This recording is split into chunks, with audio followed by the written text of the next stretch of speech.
Hello everyone, welcome back to my channel GS geography का। और आज की हम इस वीडियो में हम डिस्कस करने वाले हैं प्रेजेंटेशन एंड स्ट्रक्चर के बारे में।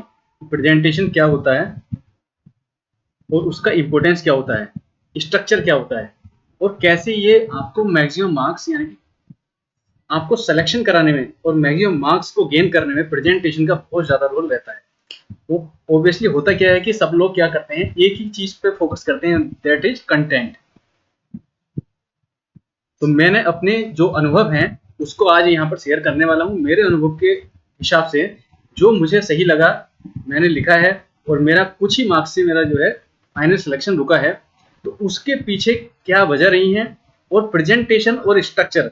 अभी क्या है, मैं किसी एक इंस्टीट्यूट से जुड़ा हुआ हूँ और वहाँ पर मैं कॉपी चेक करता हूँ, तो किस तरीके से वहाँ पर स्टूडेंट्स जो हैं किस तरीके से लिखते हैं, तो मुझे जो लगा उसको मैं यहाँ पर शेयर करने वाला हूँ। इसलिए मैंने ये जनरल वीडियो बनाने का सोचा है। तो प्रेजेंटेशन और स्ट्रक्चर, सबसे पहले आपके पास कंटेंट। तो कंटेंट आपके पास इतना रहता है कि आप जो बीच में प्री अगर आपका क्लियर है, उसके बाद मेंस के बीच में आपको 3 से 4 महीने का समय मिलता है। वो मोर देन इनफ समय है आपके पास आपको मेंस को ठीक करने के लिए। लेकिन जनरली होता क्या है कि क्योंकि प्री के समय आपके पास पॉलिटी और हिस्ट्री जो मेन सब्जेक्ट है, जीएस 2 हो गया, जीएस कुछ ही टॉपिक्स होते हैं, जैसे आईआर का टॉपिक है जो जनरली अवॉइड करते हैं लोग पढ़ना, प्री में नहीं आता है। आईआर हो गया, सोसाइटी हो गया, या फिर डिजास्टर मैनेजमेंट हो गया, डीएम, एथिक्स का पेपर हो गया 4, ऐसे हो गया। ये कुछ ऐसे यहाँ पर हैं। यूपी के स्पेशल अभी जो जुड़ गए हैं, जीएस यूपी स्पेसिफिक जीएस 1-2 इस तरीके से जो भी 2 पेपर हैं उसके वो हो गया। तो जीएस 1 के अंदर सोसाइटी आपको अलग से पढ़ना है। वर्ल्ड हिस्ट्री का एक क्वेश्चन आता है, आपको ये भी क्लियर करना है। मैंने इस पे वीडियो बनाई हुई है और आगे आने वाले समय में फिर से वीडियो बनाई जाएंगी। तो वर्ल्ड हिस्ट्री आपको यहाँ पर नई, ये कुछ नए टॉपिक है। आईआर हो गया, वर्ल्ड हिस्ट्री हो गया, सोसाइटी हो गया, डिजास्टर मैनेजमेंट हो गया, साइंस एंड टेक आपको जनरली आप प्री में भी पढ़ते हैं, एथिक्स का पेपर हो गया और यूपी स्पेसिफिक पेपर हो गए। लेकिन यूपी स्पेसिफिक के अंदर भी आपको यही सब पढ़ना है। जो इसके अलावा जो मेन टॉपिक्स है, चाहे आपको पॉलिटी हो, ज्योग्राफी हो, हिस्ट्री हो, इकोनॉमी हो, ये सब आप एटलीस्ट प्री में इसकी अच्छी तैयारी होती है। तो जो आपके पास इतना समय रहता है कि आप उसको और इसको स्पेसिफिकली ये जो 5-6 टॉपिक्स हैं और 1-2 सब्जेक्ट हैं, इनको आप ठीक से कर सकते हैं। और यहाँ पर एस से भी यहाँ पर इंक्लूड हो जाएगा। हिंदी, ऑब्वियसली हिंदी तो इतना, हिंदी का सबसे बड़ा रोल, अगर आप इंग्लिश मीडियम से हैं तो हिंदी बहुत बड़ा रोल प्ले करती है यहाँ पर। लास्ट टाइम मेरे हिंदी में 60 मार्क्स थे। अगर आप इंग्लिश मीडियम से हैं तो हिंदी बहुत बड़ा रोल प्ले करती है, और हिंदी के अंदर लास्ट टाइम 60 मार्क्स थे और इस टाइम 98 मार्क्स हैं। अभी भी यहाँ पर इंप्रूवमेंट के चांस है, मुझे पता है, क्योंकि जो शुरू के पैराग्राफ्स आते हैं गद्यांश वगैरह, उसमें आप इंप्रूव कर सकते हैं। और जो उसकी वोकेबुलरी ग्रामर्स आती है या जो भी उसके आते हैं व्याकरण होती है उसकी, वो सटीक होती है। अगर आपको एग्जैक्टली, और कुछ ही टॉपिक्स होते हैं जिनको आपको कवर करना होता है, तो ये बहुत इजी वे में आप यहाँ पर ज्यादा से ज्यादा 100+ मार्क्स आप यहाँ पर ला सकते हैं। तो इस तरीके से ये फिर किसी और दिन बात करेंगे। अभी हम बात करने वाले सिर्फ और प्रेजेंटेशन और स्ट्रक्चर पे। अब प्रेजेंटेशन स्ट्रक्चर क्यों इंपॉर्टेंट है? कंटेंट आपके पास है, अब आपको यहाँ पर लिखना है इंट्रोडक्शन। सबसे पहले आपको इंट्रोडक्शन आपको फ्रेम करना आना चाहिए। तो इसलिए जो हम क्लास कर रहे हैं, अभी पीछे कुछ दिनों से क्लासें हो नहीं पाई हैं कुछ रीजन की वजह से, फिर से कंटिन्यू करेंगे क्योंकि अब यूपी पीसीएस का फॉर्म भी आ गया है। तो अभी 2-3 महीने उसको कंटिन्यू किया जाएगा और ज्यादा से ज्यादा क्वेश्चन किए जाएंगे और फॉर्म किया जाएगा इंट्रो और कंक्लूजन। इंट्रो आपको फॉर्म करने हैं, अभी से बना के रखने हैं। अगर आपका 8 मार्क का क्वेश्चन है तो 3 से 4 लाइन मैक्स एट मैक्स का इंट्रोडक्शन होना चाहिए और एग्जैक्टली क्वेश्चन की डिमांड पे डिपेंड होना चाहिए, ठीक है। और अगर 12 मार्क का है तो उसको 4 से 5 लाइन, एट मैक्स 4 या 5 लाइन एट मैक्स हो जाएगा। ये इतना आपका यहाँ पर आपको इंट्रोडक्शन यहाँ पर लिखना है। और इंट्रोडक्शन में आपको क्या करना है, ये हमने एक वीडियो बनाई है इंट्रो कंक्लूजन से स्पेसिफिक, कि इंट्रोडक्शन आपको कुछ बना के रखने हैं और उसी को फ्लेक्सिबिलिटी के साथ साथ वहां पर कुछ ऐड करके सब्ट्रैक्ट करके आपको वहां पर उसको यूज करना आना चाहिए। Same thing is about conclusion, same conclusion के साथ भी है।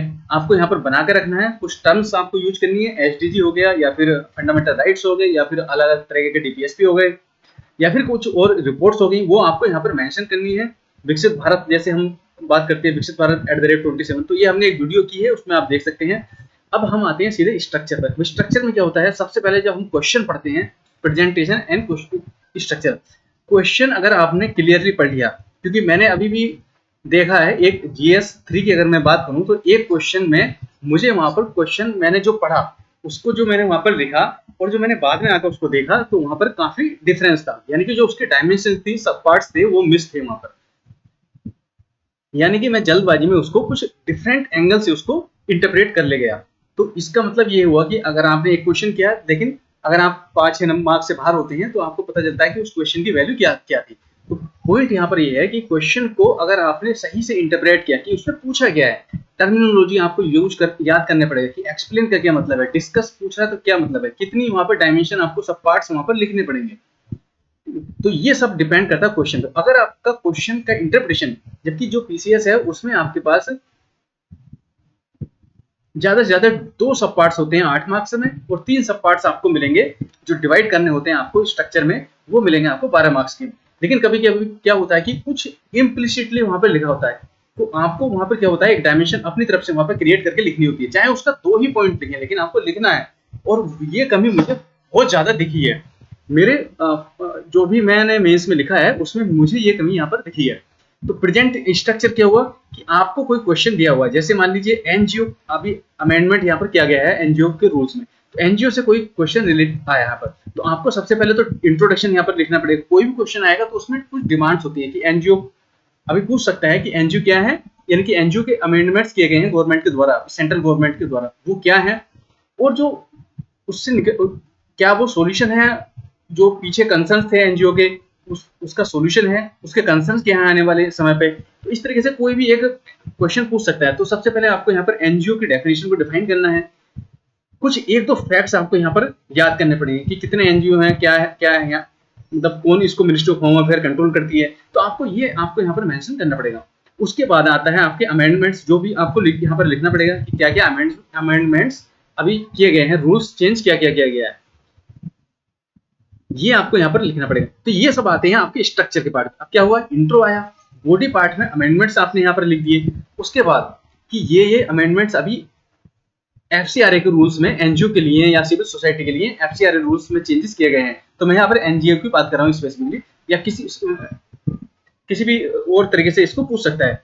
तो जो अमेंडमेंट्स किए गए हैं वो ये किए गए हैं, तो इसमें ये दिखाना पड़ेगा कि ये भी पूछ सकता है कि क्या प्रॉब्लम्स रही है, यानी कि कुछ ना कुछ तो कंसर्न रहे होंगे पहले भी कोई ना कोई कंसर्न ना होगा, तभी तो FCRA 2010 में फिर से अमेंडमेंट किया गया, 2020 में किए गए थे और अब फिर 26 में बिल लाया गया उसको अमेंडमेंट्स करने के लिए। तो पहले क्या कंसर्न थे, तो ये आपको यहाँ पर तैयार करके जाना पड़ेगा। मैं बता रहा हूँ कि आपको कंटेंट तो आप तैयार कर रहे हैं, लेकिन स्ट्रक्चर को किस तरीके से आपको उसको पढ़ना है, किस तरीके से आपको एक स्ट्रक्चर को बना के रखना है पहले से। तो सबसे पहले कंसर्न क्या थे, पहले क्या इशू आ रहे थे जिसकी वजह से हमको फिर से इसमें अमेंडमेंट लाना पड़ा, यानी कि FCRA बिल में 2020 के अंदर आया था, FCRA 2010 के अंदर चेंजेस करने के लिए, लेकिन उसके अंदर भी कुछ कंसर्न थे। तो यहाँ पर कंसर्न क्या क्या थे, आपको 3-4 पॉइंट इस तरीके से आपको यहाँ पर 4 पॉइंट आप लिख देंगे, इनफ है। उसके बाद मेन पार्ट आ जाएगा यहाँ पर अमेंडमेंट्स क्या क्या आए हुए हैं। अब जो अमेंडमेंट्स आए हुए हैं यहाँ पर भी फिर से कंसर्न रेज किए जाएंगे, क्या क्या इशू आ रहे हैं, ठीक है। तो यहाँ पर आपको फिर से इशू लिखने पड़ेंगे, फिर यहाँ पर आपको लिखना पड़ेगा कि इसके लिए वे फॉरवर्ड क्या होना चाहिए, यानी कि जो स्टेप्स हैं इसको, ताकि जो होलिस्टिक डेवलपमेंट हो और जो इसके ऊपर कोई भी मतलब इस तरीके से निगेटिव इंप्लीकेशन इसकी ना हो, तो गवर्नमेंट की क्या पॉलिसी है और उसका वे फॉरवर्ड क्या होने वाला है। तो यहाँ पर आप अपने जो भी पॉइंट्स हैं वो 4-5 पॉइंट्स यहाँ पर लिख सकते हैं। उसके बाद यहाँ पर कंक्लूड कर सकते हैं। यहाँ पर विजय कुमार कमेटी है, यहाँ पर उसके बारे में आप यहाँ पर मेंशन कर सकते हैं। तो ये तो आपका मतलब हो गया, लेकिन स्ट्रक्चर की मैं यहाँ पर बात कर रहा हूँ। जब आप पढ़ रहे हैं तभी आपको 4-5 चीजें आपको माइंड में लेके चलनी है, तभी आप वहां पर स्ट्रक्चर को एज इट इज रिप्रेजेंट कर पाएंगे। अगर आपके कंटेंट को आप स्ट्रक्चर वाइज नहीं ब्रेक कर रहे हैं, आप रैंडमली पढ़ रहे हैं, तो आप जनरल क्वेश्चन आंसर वहां पर लिखने वाले हैं। तो ये होता है स्ट्रक्चर। स्ट्रक्चर में क्या होता है कि क्वेश्चन की जो डिमांड है उसको आपने ब्रेक कर दिया। कोई भी क्वेश्चन आया तो इंट्रो हुआ उसका, उसके बाद उसके कोई भी पॉजिटिव निगेटिव यानी कि उसकी जो बॉडी होगी, यहाँ पर पहले के एनजीओ का मैंने एग्जांपल यहाँ पर दिया था, FCRA अमेंडमेंट किया जा रहा है, सिविल सोसाइटी की यहाँ पर बात कर सकते हैं। तो उसके पहले कंसर्न क्या थे, क्यों अब बिल लाया जा रहा है, क्या क्या अमेंडमेंट्स उसके, फिर उससे रिलेटेड कंसर्न क्या क्या फिर से आ रहे हैं, उसके वे फॉरवर्ड में गवर्नमेंट क्या स्टेप्स ले रही है, या फिर क्या उसका वे फॉरवर्ड हो सकता है, जो हमें 4 पॉइंट्स यहाँ पर लिखने हैं। उसके बाद यहाँ पर आ गया आपका कंक्लूजन में आप यहाँ पर कुछ भी जो भी उसका कंक्लूड करना होगा आपको कोऑपरेशन, कोऑर्डिनेशन या फिर विजय कुमार कमेटी यहाँ पर मेंशन कर सकते हैं। मैंने ये बस स्ट्रक्चर के हिसाब से मैं यहाँ पर बता रहा हूँ। अब स्ट्रक्चर सबसे इंपॉर्टेंट होता है क्योंकि ये डिफाइन करेगा कि आपको लिखना क्या है। फिर इसके बाद स्ट्रक्चर के बाद तब आता है आपको प्रेजेंटेशन। अब प्रेजेंटेशन क्या होता है? प्रेजेंटेशन आपको होता है कि ये बनाएगा, ये आपको मार्क्स दिलाएगा। स्ट्रक्चर क्या होता है कि ये आपको एक खाका फ्रेमवर्क, जैसे डेलीगेटेड लेजिस्लेशन होता है ना कि पार्लियामेंट बनाकर दे देती है खाका, उसके बाद आपको रूल्स बनने होते हैं जो उसको एग्जैक्टली वहां पर एप्लीकेशन में यूज किया जा सकता है। उसी तरीके से होता है कि स्ट्रक्चर क्या होता है कि आपको ब्रॉड हेडिंग में ब्रेक हो गया, आपने एग्जैक्टली जो सब पार्ट्स हैं इसके, ये सब पार्ट्स हैं इसके, इसको अब यहाँ पर डिफरेंट डिफरेंट डायमेंशंस के द्वारा, डिफरेंट डिफरेंट एग्जांपल्स के द्वारा इनको इसमें यहाँ पर लिखना है। प्रेजेंटेशन क्या है उसको, अब प्रेजेंटेशन में क्या होता है कि आपको फ्लो चार्ट का यूज करना है, फ्लो चार्ट्स का यूज करना है, डायग्राम का यूज करना है, डायग्राम्स का यूज करना है, मैप का यूज करना है, और जो पॉइंट्स हैं उसको सब्सटेंशिएट करना है एग्जाम्पल के द्वारा। रिसेंट एग्जाम्पल, ऐसे नहीं बहुत पुराने एग्जाम्पल उठाने लगे, उनका कोई इतना ज्यादा वैल्यू नहीं है अगर आप हिस्टोरिकल कॉन्टेक्स्ट में बात नहीं कर रहे हो। अगर हम हेल्थ इंडिकेटर की बात करें तो आपको नेशनल फैमिली हेल्थ सर्वे का 6 का रिपोर्ट वहां पर आपको पता होना चाहिए। इस तरीके से करंट एग्जाम्पल आपको चाहिए। और मैं अभी जो कॉपी चेक देखता हूँ, इवेल्युएट करता हूँ, बहुत बेहतरीन वहां पर एग्जाम्पल आपको वहां पर मैं देखता हूँ वहां पर। तो आपको चाहे 4 पॉइंट लिखें, जैसे आपको अब ये प्रेजेंटेशन होगी, फ्लो चार्ट्स का आप यहाँ पर कंसर्न को आपको दिखाना, तो इस तरीके से आपको बना देना है इसको। कोई मैप आना है तो ऊपर मैप बना देना, वहां पर रिप्रेजेंट कर देना है उसको। अमेंडमेंट्स के बारे में यहाँ पर बुलेट पॉइंट दिखा देना है। कंसर्न में फिर से यहाँ पर कोई और डायग्राम बना सकते हैं, इस तरीके से बना सकते हैं। ठीक है, ये सब क्या होता है, ये सब प्रेजेंटेशन का पार्ट होता है। ये अगर ब्यूटीफुल होगा तो मैंने देखा जनरली जो लोग पॉइंट वाइज लिखा हुआ है कहीं पर क्वेश्चन में पॉइंट वाइज, तो उनको मार्क्स मिला 4 आउट ऑफ 10। यूपीएससी के अंदर, यूपीएससी का कॉपी चेक करता हूँ, वहां पर 10 मार्क्स का एक क्वेश्चन होता है, एक होता है 15 मार्क्स का, तो आउट ऑफ 10 यानी कि 50% से 40% यहाँ पर मार्क्स मिला हुआ है। ठीक है, उसके बाद और जो 15 मार्क्स का है तो वहां पर मिलता है 7 मार्क्स या फिर 6.5। तो उनका जो ऐसा नहीं उनका पॉइंट्स अच्छे नहीं है, पॉइंट्स बहुत अच्छे होते हैं उनके भी, लेकिन वो जनरल दिखता है, प्रेजेंटेशन उनका नहीं होता है इतना बेहतरीन। वहीं दूसरी तरफ क्या होता है, किसी ने 4 पॉइंट लिखे हुए लेकिन उनको सब्सटेंशिएट किया हुआ है। आपने यहाँ पर कोई पॉइंट लिखा, उसके बाद यहाँ पर आपने एग्जाम्पल पुट कर दिया एक सिंपल सा, जैसे सोसाइटी के अंदर यहाँ पर, या फिर कोई भी एक एग्जाम्पल है, जैसे कि डाइवर्सिटी की मैं यहाँ पर बात करूँ, डाइवर्सिटी इंडिया में, तो इसकी प्रॉब्लम्स क्या क्या है। तो अभी जो रिसेंट में चल रहा है तो क्या होता है, रिसोर्स कंसेंट्रेशन, यानी कि रिसोर्स क्या कमी है, लैक ऑफ रिसोर्सेज, तो इसकी वजह से भी कॉन्फ्लिक्ट होते हैं। डाइवर्सिटी है हमारे यहाँ, तो उसने एग्जाम्पल दिया हुआ था कुकी और जो मैते, यहाँ पर कॉन्फ्लिक्ट चल रहा है मणिपुर के अंदर। अब ये एकदम रिसेंट यहाँ पर एग्जाम्पल है जो रिसोर्स डेफिसिट की वजह से, क्योंकि रिसोर्सेज की लड़ाई है सारी, तो उसकी डेफिसिट की वजह से यहाँ पर उसने ये एग्जाम्पल को पुट किया गया है। जबकि हम क्या लिख सकते हैं, हम लिखते हैं कि बहुत सिंपल लिखते हैं कि हाँ उनके इकोनॉमिक डेवलपमेंट होना चाहिए, नॉर्थ ईस्ट का विकास होना चाहिए, जबकि यहाँ पर एकदम एग्जैक्ट डाइवर्सिटी के अंदर यहाँ पर ये लाके एंगल, जो पॉलिटिकल एंगल है एक तरीके से, वो यहाँ पर लाकर उसने शो कर दिया है। तो 4 पॉइंट लिखे हुए, लेकिन सब्सटेंशिएट किया है विद एग्जाम्पल चारों को। अगर आपको 4 भी नहीं आते तो कम से कम 3 आपको एग्जाम्पल या फिर फैक्ट्स आपको वहां पर सब्सटेंशिएट करने के लिए जरूरी होंगे, और उसको मार्क्स मिलेंगे 5 आउट ऑफ 10, और यहाँ पर मिलेंगे उसके 7.5 आउट ऑफ 15, यानी कि 50% मार्क्स आपको यहाँ पर दे रहा था। यानी कि 0.5 और 0.1 मार्क्स का जो डिफरेंस है ये बहुत ज्यादा मैटर करता है। एक एक क्वेश्चन में आप देख लीजिए तो 20 मार्क्स आपको एक्स्ट्रा मिल जाएंगे, 15 मार्क्स 10 मार्क्स इस तरीके से आपको मिलेंगे। तो मैं यहाँ पर बात कर रहा था, इसीलिए मैंने ये वीडियो बनाई है। स्ट्रक्चर और प्रेजेंटेशन का बहुत ज्यादा इंपॉर्टेंट है, केवल कंटेंट कलेक्ट करने से कुछ नहीं होगा, सोर्स एक रखिए, लेकिन फोकस कीजिए presentation and structure. Structure define होता है किस तरीके से आप क्वेश्चन को इंटरप्रेट कर रहे हैं। कोई भी क्वेश्चन है, चाहे वाटर से रिलेटेड है तो वाटर से रिलेटेड आपको 1-2 फैक्ट्स यहाँ पर इंट्रो में डालना पड़ेगा आपको। उसके बाद उसकी बॉडी को आप, मैं एक कोई क्वेश्चन लेके मैं आपको फिर नेक्स्ट वीडियो में फिर से और बताऊंगा, इसको किसी और दिन वीडियो बनाई जाएगी स्ट्रक्चर और प्रेजेंटेशन के ऊपर। ये 2 चीजें बहुत ज्यादा इंपॉर्टेंट है जो आपको, जिस पे आपको वर्क करना चाहिए, रादर देन कि बहुत ज्यादा कंटेंट कंज्यूम करने के अलावा कुछ नहीं होता है। उसको इंटरलिंकिंग पे ध्यान दीजिए और स्ट्रक्चर और प्रेजेंटेशन पे। स्ट्रक्चर सिंपल है, आप केवल क्वेश्चन को इंटरप्रेट करना है, उसको सब पार्ट्स में डिवाइड करना है, कौन कौन से पार्ट्स को आपको एड्रेस करना है, और ये अगर आप कहोगे तो आधा काम हो गया। चाहे आपको 2 ही पॉइंट आते हैं, 2 ही पॉइंट लिखने हैं, लेकिन यही लिखना है।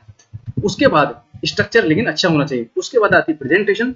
प्रेजेंटेशन अगर आपका इन्फ्लुएंशियल है, आपकी राइटिंग अच्छी है, आपके एग्जाम्पल, आपके रिसेंट एग्जाम्पल हैं, सब्सटेंशिएट कर रहे हो आप पॉइंट्स को, और आप फ्लो चार्ट, एक फ्लो चार्ट आप यूज करो, कोई दिक्कत नहीं है, हर क्वेश्चन में यूज करते हो। सिंपल फ्लो चार्ट आप एक सर्कल ही बना के उसको चार इस तरीके से दिखा सकते हैं, या फिर इस तरीके से यहाँ पर दिखा सकते हैं, ट्राइंगल बना सकते हैं, पेंटागन बना सकते हैं, ठीक है, कोई भी फिगर के द्वारा आप दिखा सकते हैं, मैप वहां पर बना सकते हैं, इंडिया का मैप बना सकते हैं, कुछ स्मॉल सा मैप के द्वारा दिखा सकते हैं, लेकिन आपको वो लगना चाहिए कि उसका जो प्रेजेंटेशन है वो देखने से अच्छा लगना चाहिए, और इसी पे मार्क्स मिले हैं लिटरली। मतलब प्रेजेंटेशन जिन जिनका अच्छा है उनको, जहां पर उनको 4 मार्क्स कंटेंट के बेसिस पर मिलना चाहिए, वहां पर उनको 5 मार्क्स मिला है, बिकॉज वो लुक दिखता अच्छा है, क्योंकि प्रेजेंटेशन का भी रोल रहता है, आप इसको डिनाई बिल्कुल नहीं कर सकते। इन दो पार्ट्स पर आप फोकस कीजिए। स्ट्रक्चर, आपको क्वेश्चन को सही से पढ़िए, 2 बार पढ़िए, मिस्टेक जेन्युइन हो जाती है किसी से भी, और उसके बाद प्रेजेंट उसको अच्छे से करिए। तो इन दो चीजों पर फोकस कीजिए। अगर आपके पास कंटेंट की कमी है तो किस तरीके से आप उसको प्रेजेंट करते हैं ये बहुत मैटर करता है, इंटरलिंकिंग आप वहां पर कर सकते हैं। तो ये आज की वीडियो में था, स्ट्रक्चर प्रेजेंटेशन, इन दोनों को फोकस कीजिए जब भी आप पढ़ रहे हैं, स्ट्रक्चर और प्रेजेंटेशन के बेसिस पर, कि आप किस तरीके से, अगर स्वदेशी मूवमेंट का क्वेश्चन आया तो उसको किस तरीके से ब्रेक करेंगे, वहां पर किस तरीके से आप उसको यूज कर सकते हैं। केवल पॉइंट लिखने से वहां पर आपको मार्क्स मिलेगा, कंटेंट का मार्क्स मिलता है, नो डाउट अबाउट इट, लेकिन प्रेजेंटेशन का मार्क्स उसका 0.5% उसको एक्स्ट्रा मिलेगा, यानी कि 4 अगर मिला तो 4.5 मिल जाएगा, इसमें कोई भी डिनाई नहीं कर सकता है। और ये बहुत ज्यादा मैटर करता है, अगर आपके एक एक पेपर के अंदर 5-5 मार्क्स अगर बढ़ रहे हैं, देखो जो प्रेजेंटेशन फ्लो चार्ट आपने जिस तरीके से वो उसको रिप्रेजेंट किया वहां पर, तो फिर, और अच्छे एग्जाम्पल आपको, अच्छी केस स्टडीज आपको पता होना चाहिए, तो फिर आपका सिलेक्शन कोई रोक नहीं सकता है। तो ये थी आज की वीडियो में, मिलते हैं आपसे नेक्स्ट वीडियो में। अगली बार हम सोसाइटी से जो क्वेश्चन कर रहे हैं उसी से रिलेटेड एक करंट से क्वेश्चन उठाकर मैं आपको कराने वाला हूँ। तो तब तक के लिए like, share and subscribe. Thank you everyone.